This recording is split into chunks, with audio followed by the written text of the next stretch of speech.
ব্রিজের দুই পাশে নেই সংযোগ সড়ক, ঝুঁকি নিয়ে বাঁশের কাঠামো তৈরি করে মূল সেতুতে উঠে পার হতে হচ্ছে নদী। ২০২০ সালে টাঙ্গাইল পৌরসভার কচুয়াডাঙ্গা চরপাথলি এলাকায় লৌহজং নদীর উপর একটি সেতু নির্মাণ করে পৌর কর্তৃপক্ষ। কার্যাদেশের সময়মতো নির্মাণ হলেও করা হয়নি সংযোগ সেতুর কাজ। এ কারণে চলাচল উপযোগী রাস্তা থাকা সত্ত্বেও এলাকাবাসীর কোনো কাজেই আসছে না সেতুটি।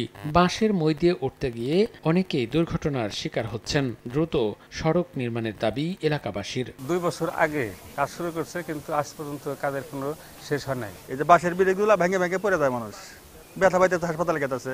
এই যে লোহার যে প্যারাক থাকে, প্যারাকগুলাও পায়ের ভিতরে গেঁথে যায়। অনেকে এরকম নজির আছে গেঁথে গেছে, যার কারণে অনেকেই পঙ্গু হয়ে যায়। সরকারের কাছে আবেদন করি যে আমাদের খুব দ্রুত আমাদের এই ব্রিজের সাথে সংযোগ রাস্তা করে আমাদেরকে যাতায়াত সহজ করার জন্য।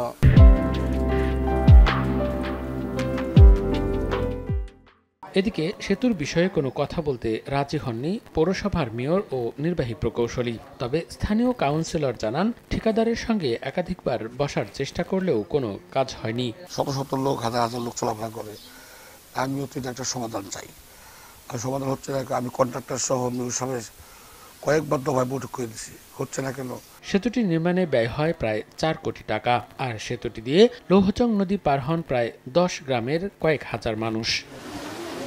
সময় সংবাদ, টাঙ্গাইল।